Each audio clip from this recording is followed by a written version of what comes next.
This is Carl at National RV Detroit. I'm going to walk you through this 2025 Bullet travel trailer. The model number is 2290BH. Okay, so this is a how-to video. It's not a floor plan or a sales video. I'm just going to show you some of the features and how they work. Okay, so here, if you notice, you got power stabilizers right here. The switches are around the other side of the trailer, so I'll show you those when we get to them. Okay, one switch controls both front, another one controls both rear. You have a power awning with LED strip, 2 outside speakers. This is a vent for the range hood, so if you're going to be cooking and using the fan in the range hood, you always want this baffle in here flapping freely like it is right now. You can snap it shut when you're in storage or traveling, whatever, or in transit, but if you're cooking and venting, you want that flapping freely. Okay, here we have outside kitchen, and you have your refrigerator, of course. Then, see if I can do this with one hand. Yep. Then you have your griddle right here. Now the griddle, let's see what we've got here. The griddle has a quick connect fitting here, and it connects right there, if you can see that. There you go. So you connect it there to get gas to the griddle. All right. Of course, this is the vent for your furnace. This is just a TV hookup here. You've got a power and then signal out here. Okay, your steps fold in and have adjustable legs, and your pass-through storage here. This is a dump hose. That is a crank right there. If you can see it, there are 2 cranks. There's a smaller one that's silvery colored, and then you got the more brass colored one there. You can see on the end of the crank, it's a cylinder with a slot cut in it. Okay, the reason you have that crank is if you come around here to the other side of the stabilizers, so we can see them. Let's go to the back ones, they're easier to see.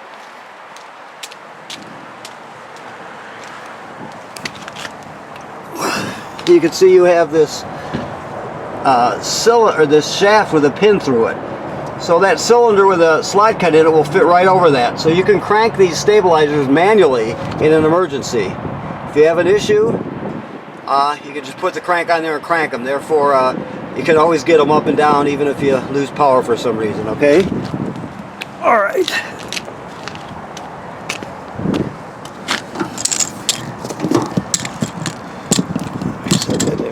Sorry about my camera work. I know I'm all over the place. I'm trying to do my best here. So, okay. The other crank that I showed you is for your power tongue jack. Of course, if this stops working for any reason, you can pull this plug right out of the top here, and that smaller silver crank fits right on there, and you can crank this manually to get yourself out of trouble. So, those are both second chance items, I guess. This is the kill switch for your battery right here. You can see it's on right now, but you can shut the battery off. Deep cycle marine battery. You have your tanks here with your regulator. This is just a pre-wire here. So what this is if you were to buy a Go Power battery charger kit, solar battery charger kit, you could plug it in right there, unfold it, and you can use it to charge the battery using a solar panel. So it's just a pre-wire if you wanted to, purchase the kit. Okay. Now, this is your solar controller and the switch for it, for the panel. First of all, this is another pre-wire right here. That's for a battery, or for a tire monitor. So if you wanted to get that brand, it'll plug right into that housing there that's pre-wired. So it's just another pre-wire. This is the on-off switch for your solar panel. This is the solar controller here, right? So there's a 6-digit password. I'm just going to show you where it's at. If you look over here, let me get my finger over here. Right over here, you can take a picture of it with your phone, and you'll see a 6-digit code. You use that to access the controller itself. There's no monitor screen. You use your phone as a monitor. So you would download the app. It's Victron Energy, and you'll get it from your Apple or the Google store, whichever one you got. And you download it. Then you log on. Obviously, you open up the app, and it'll start looking for their products. Right. The first one that will pop up will be the one you're looking for. So you'll click on it. Then it'll ask you for the 6-digit code. It'll tell you can use zeros, but don't even waste your time. It's it tells everybody that, but it doesn't. It rarely works. So you put in your 6-digit code, and then it'll log on to this, and you'll be able to see the amount of DC voltage that's in your system, the amount of sunlight that's being converted to amperage and stored in your batteries, that sort of thing, right? It's a really good solar controller.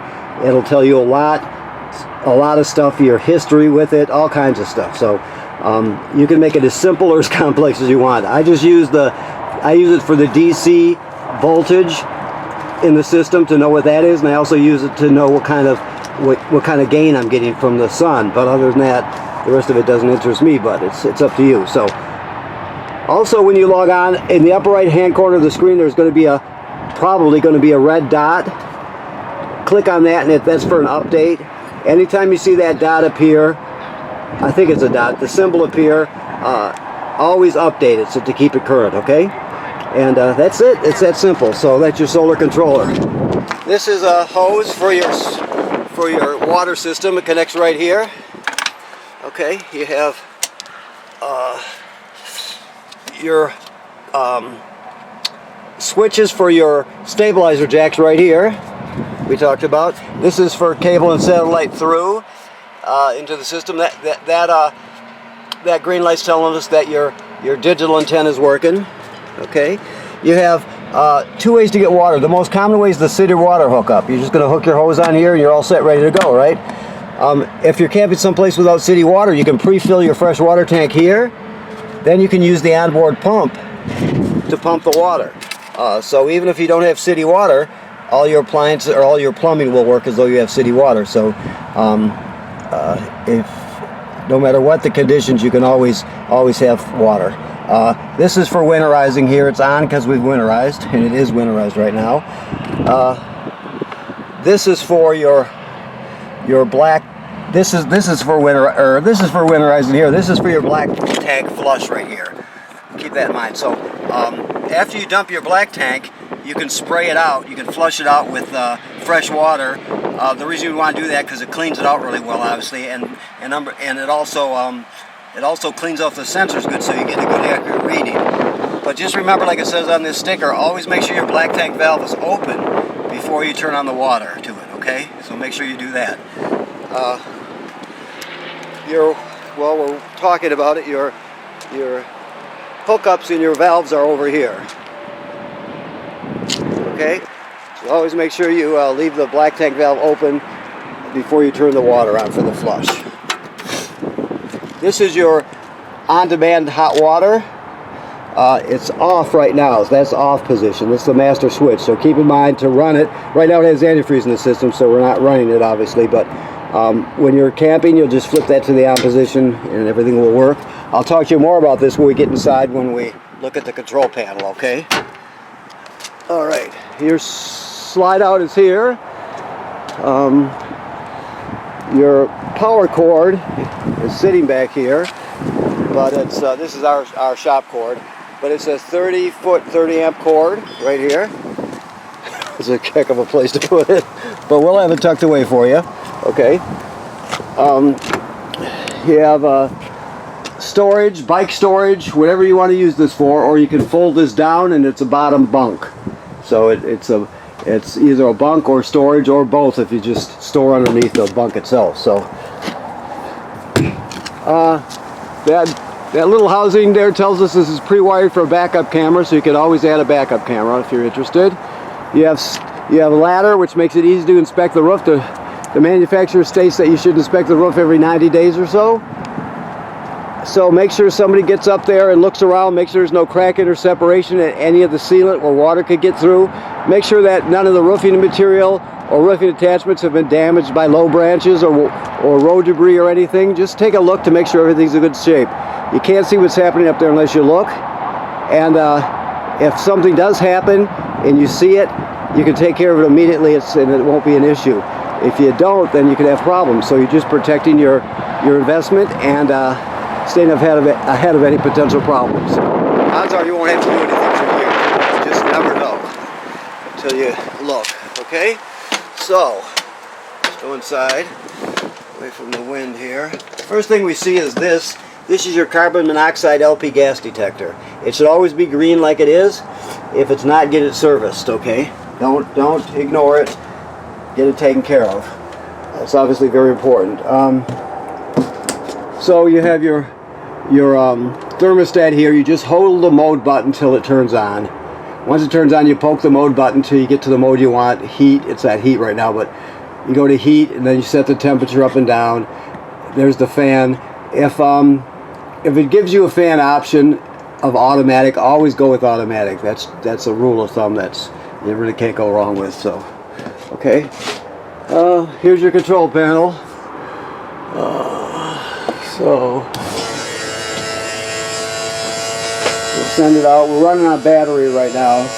Or no, I guess there is a plug on this. That's right. We brought our shop plug out. Now that door wasn't shut all the way, but with this one it doesn't really matter. But make sure nothing's in the way when you're operating this, both inside and outside the trailer. Okay, your keys are hanging here. Alrighty, your power awning is here. Never leave the power awning out unattended. If you're not going to be at the campsite, roll it in. Your water pump is here. We talked about pumping water out of the fresh water tank if you don't have city water. That's also used to winterize the trailer. Lights, outside light. And then you have your levels here, your battery and your fresh water and your gray water and black water. It graduates up in 1/3 increments there. Okay. All right. So, okay, so you have a convection microwave. This is the range hood we talked about. If you're going to be cooking and venting to the outside and running the fan, you want that baffle on the outside open. Okay. I don't know if he's got gas in this or not, or turned on, but we'll just walk through it to see what's what. This is your sparker. You turn this clockwise to spark it. Then you have 3 knobs for your 3 burners, and this one's for the oven. Let's just see if we got any. Yeah. So it's that simple. Very simple. For the oven, it's a little different. There's a pilot light all the way at the back there. Maybe you can see it, maybe you can't. It's hard to see sometimes, but you're going to go to the knob, you go to the picture of the pilot light, you depress it. You keep it depressed while you're lighting it, you spark it till it lights down here. Once it lights, you still hold this in. You're still holding it in and holding it for another 10 or 15 seconds to heat up the thermocouple. Then you go to operating temperature.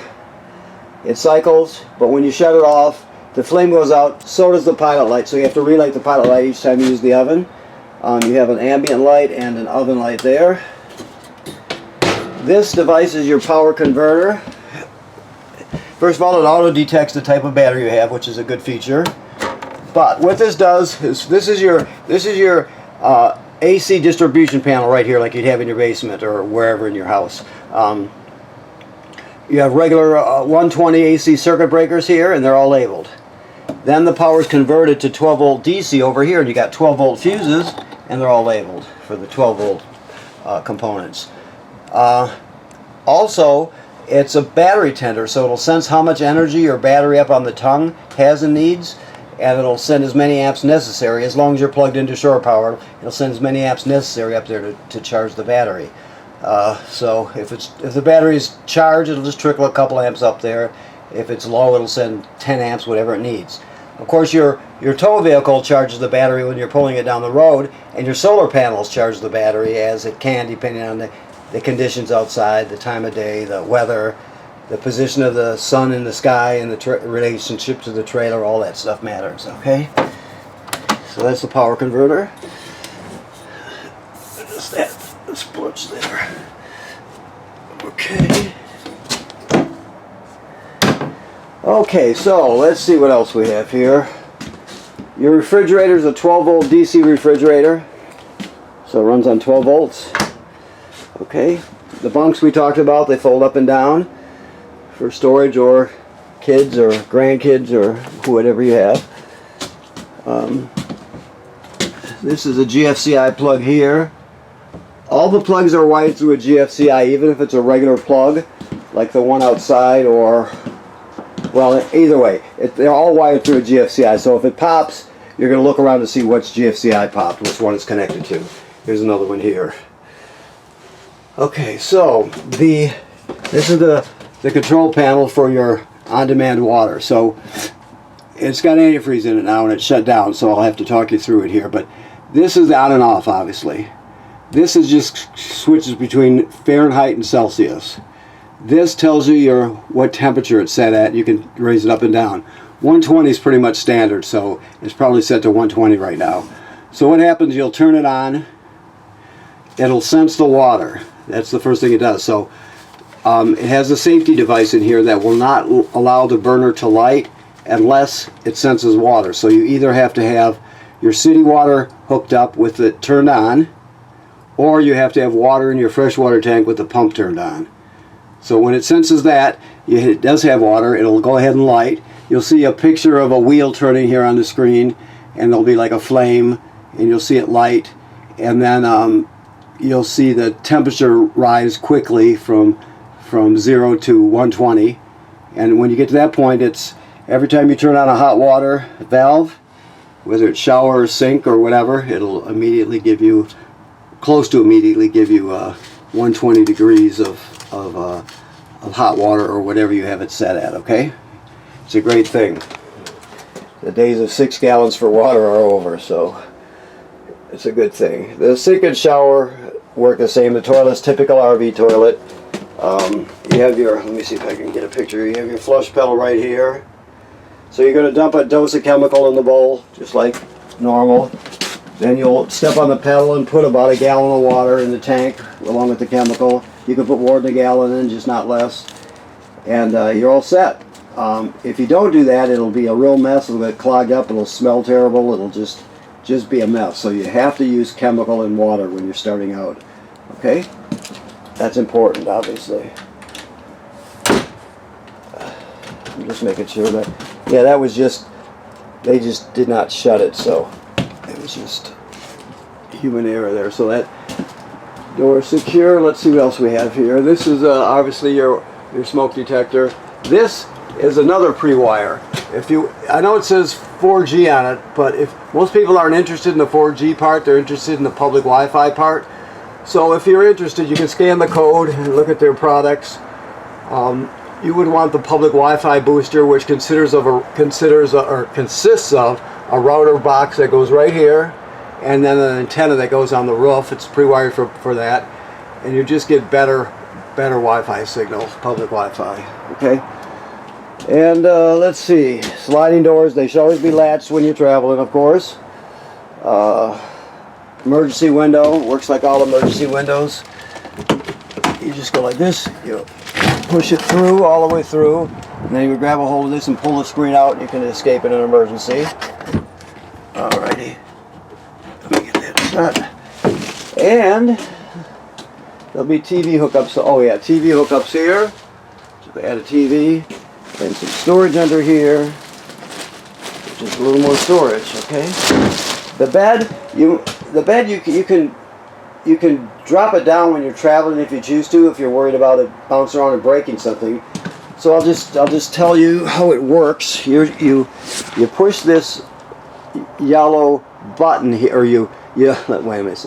This yellow button is the end of a lever. You push it to the right to unhitch it, to unhook it. Then you collapse the table at the hinges. There's 2 hinges on each leg. It'll be very tough at first till it loosens up, but you just work with it, and it'll collapse right down the level of the dinette seats here. So you can set the cushions on it, obviously turn it into a bed, but you could also keep it down when you're traveling too, if you choose to sort of make it more secure. So either way, it's up to you. But that's an extra bed. So for a smaller size trailer, you got a nice bedroom, you got bunks and a guest bed, so you're in good shape there. The television is more than just a television. It's an FM radio. It has Bluetooth. It has HDMI, easily accessible HDMI port, so you can hook up a, you know, like a portable Blu-ray player or whatever you want to the system, that sort of thing. So, okay, so that pretty much covers it. I want to thank you for purchasing your trailer here at National RV Detroit. Please remember what I said about inspecting the roof. People generally don't inspect the roof enough, so make sure you do that to keep ahead of any problems. And right now it's winterized, so there's antifreeze in the system, and you're all set till springtime. Okay? Thank you very much.